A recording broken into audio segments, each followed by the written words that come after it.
Dear viewers, আমরা সকলেই জানি যে বামপন্থী ফ্রন্টের পশ্চিমবাংলায় সবচেয়ে বড় পার্টি সিপিআইএমের রাজ্য সম্মেলন ২৭তম রাজ্য সম্মেলন ফেব্রুয়ারির ২২ থেকে ২৫ তারিখের মধ্যে ডানকুনি হুগলিতে শেষ হয়েছে এবং পার্টি কংগ্রেস হতে যাচ্ছে ২৪ তারিখে এপ্রিল ২৪তম পার্টি কংগ্রেস হতে যাচ্ছে মাদুরাইতে ২ থেকে ৬ তারিখ এপ্রিল ২০২৫ পর্যন্ত। সেখানে এই পার্টি কংগ্রেস চলবে। এর যে খসড়া প্রস্তাব এবং তা বক্তৃতায়, খবরের কাগজে এবং অন্তর্জালে আমরা দেখেছি।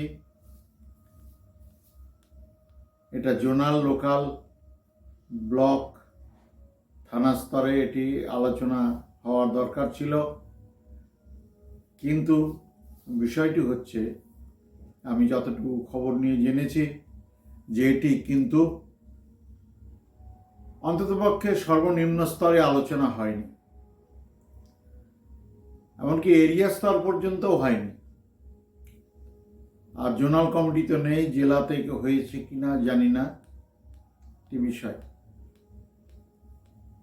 আরেকটি বিষয়, কাজেই এগুলোর অভ্যাস করানো দরকার এবং কর্মীদের সর্বনিম্ন স্তর পর্যন্ত এটি আলোচনা করলে পার্টি যে সিদ্ধান্তগুলি গ্রহণ করে বা পার্টি এই মুহূর্তে যে বিষয়গুলিকে শাসক শ্রেণীর জনবিরোধী মনে করছে সে সম্পর্কে সচেতনতা যেমন বাড়ে, তেমনি তাদের কিছু বক্তব্য থাকলে তারা সংশোধনী বা সংযোজনী দিতে পারেন সেখানে। এই সুযোগ, এই গণতন্ত্র সিপিআইএমে আছে। আরেকটি কথা বলা দরকার, যে এটা রাজ্য সম্মেলনে উঠে এসছে এবং সেটা সংবাদ মাধ্যম এবং সমাজ মাধ্যম থেকে আমরা জেনেছি যে সূর্যকান্ত মিশ্র বাবুর আমলে যে জোনাল কমিটি ছিল এবং পার্টি সরকারে পশ্চিমবাংলায় না থাকার কারণে এবং বিভিন্ন নিপীড়ন এবং অনেক কর্মীর নেতৃত্বের বয়স বৃদ্ধিজনিত কারণে, শারীরিক অক্ষমতাজনিত কারণে কর্মী কমে গেছে। তার ফলে কিন্তু একদিকে জেলা কমিটি যেমন রয়েছে, জেলা কমিটির মধ্যে এরিয়া কমিটি আছে, তারপরে কিন্তু শাখা কমিটি আছে। কিন্তু একটা জিনিস লক্ষ্য করা গেছে, ব্লক বা বিধানসভা স্তরে যখন কোনো আন্দোলন করতে যাওয়া হয়, দুটি লোকাল এরিয়া কমিটিকে একত্রিত করার জন্য জেলা কমিটির কারো পক্ষ থেকে সেটিকে আহ্বান করতে হয়, আবার জেলা সম্মেলনকে করতে হয় এবং দুই এরিয়া কমিটিকে নিয়ে বসতে হয়, তারপরে সিদ্ধান্ত গ্রহণ হয়। এটি দীর্ঘস্থায়ী হয়ে যায় এবং প্রশাসনের কাছে এই দাবি জানানোর এই অসুবিধাগুলি হয়। তো কাজেই মনে করি যে এটা বিবেচনা করা নিশ্চয়ই সিপিআইএম পার্টি বিবেচনা করবে। তার কারণটা হচ্ছে, যদি দুটি এরিয়া কমিটি থাকতে পারে তাহলে দুই এরিয়া কমিটির কিছু নেতৃত্বকে নিয়ে কেন জোনাল কমিটি গঠিত হতে পারবে না? পূর্বের লোকাল কমিটি ফিরে আসবে না কেন? লোকাল কমিটি, এরিয়া কমিটি আবিধানিক অর্থে কোনো পার্থক্য আছে বলে মনে করি না। যদি থাকে কেউ বলবেন আমাকে, সংশোধন করে নেব। কিন্তু জোনাল কমিটি মানে থানাভিত্তিক পার্টি, কয়টি লোকাল কমিটির পরিচালনা করার জন্যই হচ্ছে একটি জোনাল কমিটি। তো এই বিষয়টি আছে, কারণ আন্দোলন করার ক্ষেত্রে এবং সংগঠন পরিচালনার ক্ষেত্রে এটি অসুবিধা হয় এবং অনেকের যাদের স্বাস্থ্য ভালো আছে, যারা কর্মক্ষম, তারা যে নতুন যে নেতৃত্ব, যারা চেতনায় এবং সাংগঠনিক কাজে সমৃদ্ধ হয়েছেন, তাদের নেতৃত্বে আসা আটকে থাকবে তা নিশ্চয়ই নয়। বরঞ্চ প্রবীণদের সঙ্গে থেকে তারা সংগঠনকে আরো শক্তিশালী করতে পারবেন এবং তারা দায়িত্ব পেলে তাদের কিছু কাজ করা যাবে। কারণ কমিউনিস্ট পার্টিতে শৃঙ্খলা যে আছে, দায়িত্ব না থাকলে নির্দিষ্ট সীমার বাইরে কাজ করতে যাওয়া যায় না ইচ্ছা মতো। সেখানে তিনি হয়তো পার্টি অফিসে আসতে পারেন, কারোর সঙ্গে কথাবার্তা বলতে পারেন, কিন্তু আমন্ত্রিত হলে হয়তো মতামত দিতে পারেন, কিন্তু আমন্ত্রিতও যদি না হন তাহলে কিছু করার থাকে না সেখানে। তো কাজেই এই বিষয়টা নিশ্চয়ই বামপন্থীদের সবচেয়ে বড় পার্টি সিপিআইএম নিশ্চয়ই বিবেচনা করবে। পার্টির অগ্রগতি নির্ভর করে যে পার্টির যে মতাদর্শ, কর্মসূচি, কর্মনীতি, এবং তার উপর ভিত্তি করে জনগণকে সংগঠিত করার জন্য যে কবে সমাজতন্ত্র আসবে তবে সব সমস্যা মিটবে তা নিশ্চয়ই নয়। এই সমাজ ব্যবস্থার মধ্যে যেসব জনবিরোধী নীতিগুলি আছে সরকারের, তার বিরুদ্ধে আন্দোলন করা, কিংবা যে প্রস্তাব দিলে জনগণের সুবিধা হবে তা করা, এটাকে অর্থনীতিবাদী আন্দোলন বলা হয়। এই অর্থনীতিবাদী আন্দোলনের অভিজ্ঞতার আলোকেই একদিন সংগঠনের কর্মীরা দেশ বিদেশ, নিজের রাজ্য, নিজের কাছাকাছি এলাকা চেনে তার রাজনৈতিক সিদ্ধান্ত নেবার ক্ষমতার জন্ম হয়। আরেকটি কথা বলা দরকার, সেটা হচ্ছে যে পার্টি ও সংগঠনের পক্ষ থেকে পড়াশোনা করার মাধ্যমে সব কিছু চেনানো দরকার পার্টি নেতৃত্বদের। তার কারণটা হচ্ছে যাতে সে অন্ধভক্ত না হয়ে পড়ে পার্টির। এবং পত্রিকা পঠন পাঠন করা দরকার। পত্রিকার গ্রাহক সমস্ত নিম্ন স্তর পর্যন্ত পত্রিকার গ্রাহক হচ্ছে কিনা সেটি লক্ষ্য করা দরকার, এবং পত্রিকার পঠন পাঠন করা, পাঠচক্র তৈরি করে তোলা নিশ্চয়ই দেখা দরকার। শুধু নেচে বেরিয়ে সব অভিজ্ঞতা হয় না, এবং সব পার্টি শাখার পত্রপত্রিকায় পাঠানো কিন্তু হয় না, এবং কোনো কোনো পার্টি শাখাও আছে যেখানে একটিও পার্টির পত্রিকা আসে না। এটা ঠিক, নেতারা যত জানে, অনেক কিছু জানে, কর্মীরা কিন্তু অনেক কিছু জানে না। তবুও তারা নেতাদের সততা, জীবনযাত্রা এবং পার্টির যে কর্মসূচিগুলি গ্রহণ করে তার প্রতি শ্রদ্ধা, ধারণার অনেক ফাঁকা থাকা সত্ত্বেও নেতৃত্বের সঙ্গে একদম নিম্নস্তরের কর্মী থাকা সত্ত্বেও তারা জীবনের অভিজ্ঞতার মধ্যে দিয়ে পার্টিকে ভালোবাসে এবং পার্টিকে নিজের করে নেয়।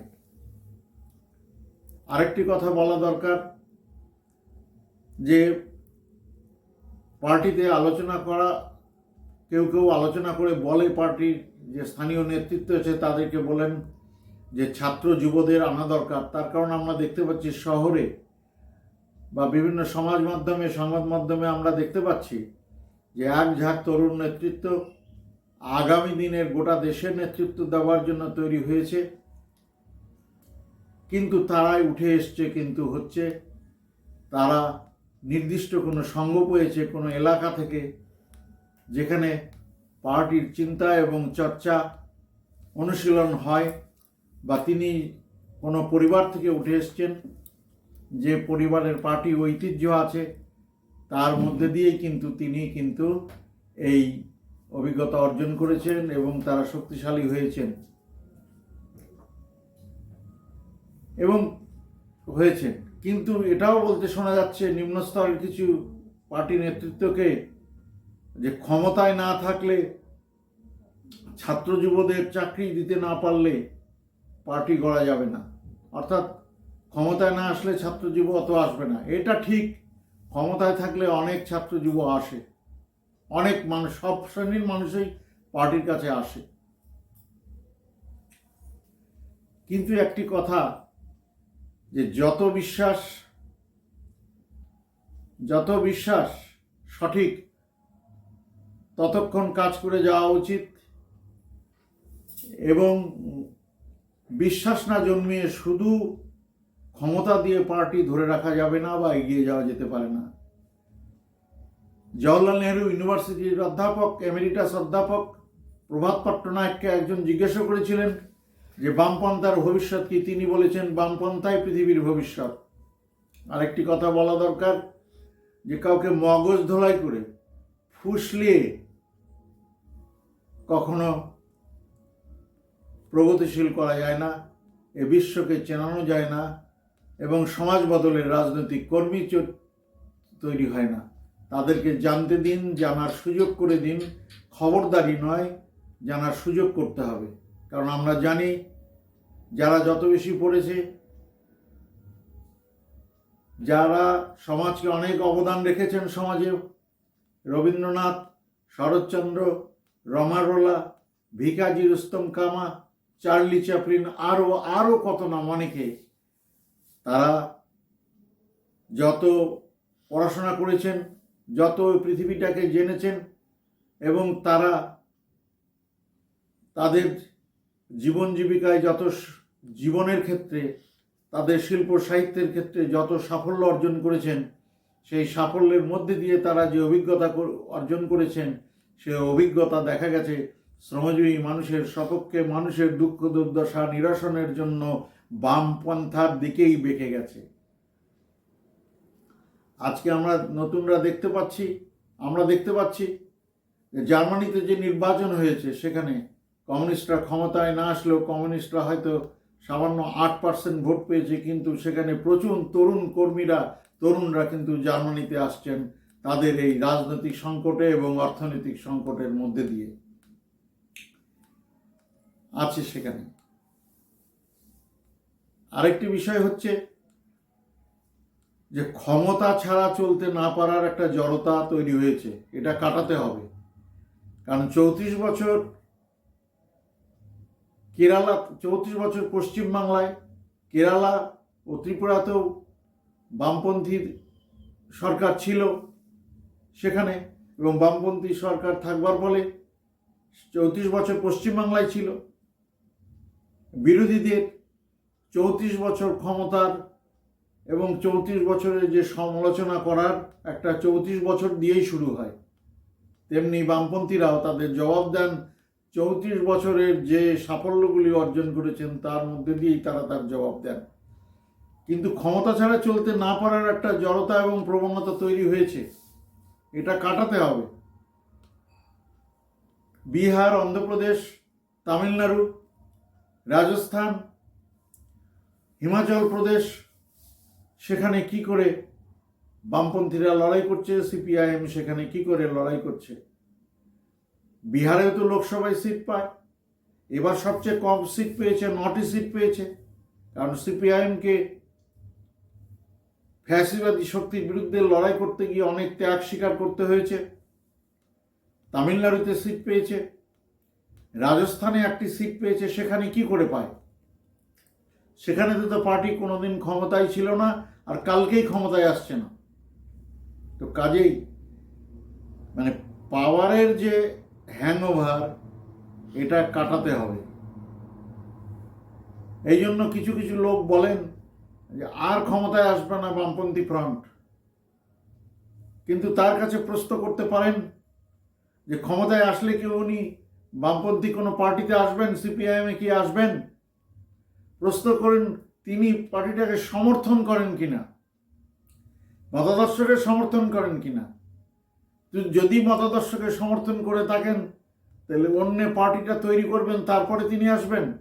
কিংবা তিনি মতাদর্শ সমর্থন করেন না, সরকার তৈরি হলে সরকারি দলে থাকবার জন্য তিনি আসবেন, কেউ কেটা হওয়ার জন্য। আপনার তাকে জিজ্ঞাসা করতে হবে আপনার ভালো লাগছে কিনা। ভালো না লাগলে আসবেন না। আর সে বলতেই পারেন ক্ষমতায় কোনোদিন আসবেন না, বা কালকেই ক্ষমতায় আসবে, আপনি বলতে পারেন সেখানে। পরিশেষে আরেকটি কথা বলবো যে আমাদের দেশ খাদ্য সুরক্ষার দিক থেকে হোক,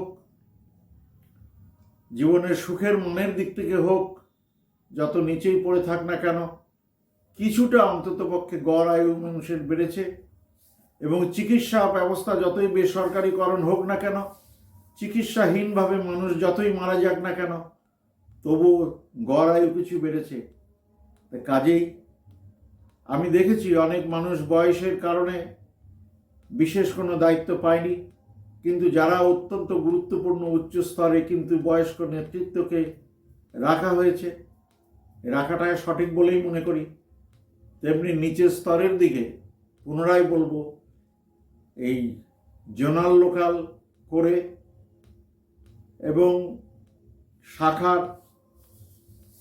এবং শাখার কিছু বৃদ্ধি করে কিন্তু কিছু লোককে আনা যায় তরুণদের সঙ্গে প্রবীণদের।